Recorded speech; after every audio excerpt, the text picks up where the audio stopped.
Here's a question for you. Is it fair that I must suffer for someone else's bad choices? Life is filled with injustice. All around us there is injustice.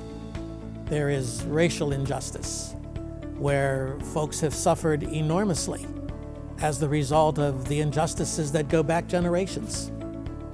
We still live with the sins of our parents and our grandparents all the way back for 3, 4, 5 generations. Sometimes the choices that are made by family members that turn out to be bad choices directly affect us. Parents who leave their families, mothers and fathers who divorce, have a tremendous impact upon the kids. And those kids have to take up sorrow and pain that is directly related to what someone else did or what someone else didn't do. All of us have at one time or another become the victims of someone else's bad choices. I know that many of you remember the market crash in 2008, when those who we didn't even know were doing what they were doing behind the scenes were making bad financial decisions that eventually cost many people their homes and their lives and their security. Someone else made decisions that directly impacted us. Now, there are times when we are the victims of someone else's sin or someone else's bad choices. Well, one of the things that I believe our society has become is a victim-driven society. We can become victims who live out a victim's life. We sometimes will not release ourselves from being the victims. We're victims of this and we're victims of that. And yet, God has called us not to be victims, but to be victors. That we are to rise above the circumstances. I remember early on in our ministry, I used to say to people who would ask me, why is life so unfair? Why am I going through some of the things that I'm going through? Why is it so hard on me to get ahead?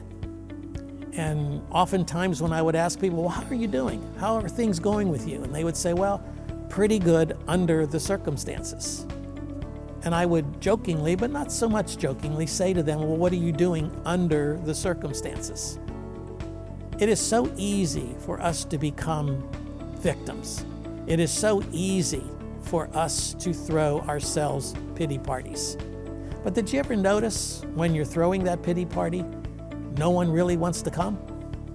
You ever notice that when we are so low, feeling sorry for ourselves because we have been victims, that no one really wants to be a part of our little crying session, our little pity party?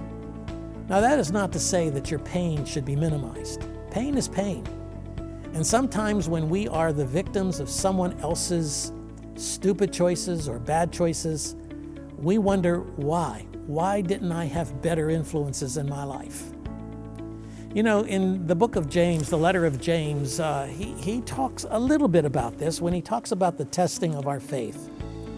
He says this, now listen closely. Count it all joy, my brothers and sisters, when you meet trials of various kinds. Now, what he means by that is testing that comes from all directions. And I think that includes becoming the victim of someone else's bad choices. What does he say for us to do? Count it all joy. Why in the world would I do that? Why would I accept the pain that comes to me as the result of the stupidity of someone else? Why would I count that joy? He says this, here's the reason. For you know that the testing of your faith produces steadfastness. And let steadfastness have its full effect, that you may be perfect and complete, lacking in nothing. Well, that sounds good, doesn't it? But you might be saying, well, how am I supposed to know what God is doing here? How am I supposed to know how to make sense out of what doesn't make sense? He goes on and he says this, if any of you lacks wisdom. Now, wisdom is God's perspective on how he's seeing things, how God is viewing our suffering, Whether it comes from our own sin or the sin of someone else, we are still suffering. And God says, I have a perspective on that. That's called wisdom. How is God thinking about what I'm going through? If any of you lacks that, let him ask God, who gives generously to all without reproach, and it will be given to him.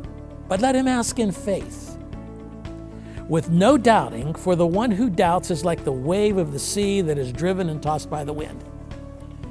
Now, the challenge for us as Christians is, do we want to be like the waves driven back and forth with every changing tide, with everything that happens to us? We go this way or we go that way, and we're moving with the tide. We're being pushed to and fro, and we're allowing others to control the choices we make.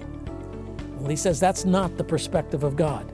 Let him ask in faith. Don't doubt, for the one who doubts, he's the one like the wave of the sea, driven by the wind and tossed. In other words, friend, those who have made you the victim of their own sins, those who have sinned in such a way that it affects you, still maintain control of your life. You allow them to control and to dictate the direction of your life. You go back and forth with the wave of emotion. For that person must not suppose that he will receive anything from the Lord. He is double-minded and unstable. I like that word unstable, because when we allow ourselves to continue as victims, we open the door to instability, emotional, physical, spiritual instability. And eventually, you know what will happen? You will victimize someone else. You will actually begin to make choices that victimizes someone else coming along behind you. So this is the time for you to say no more. I will not become anyone else's victim. I will not allow their choices to affect my faith and the direction of my life, because someone else is coming up behind you, and the chain must be broken. And you can be the one that breaks that chain. But do so in faith, not wavering, not driven by the wind, not moving like the sea, but stability of mind and purpose and conscience. I believe that is the way in which to release yourself from becoming imprisoned by someone else's sin.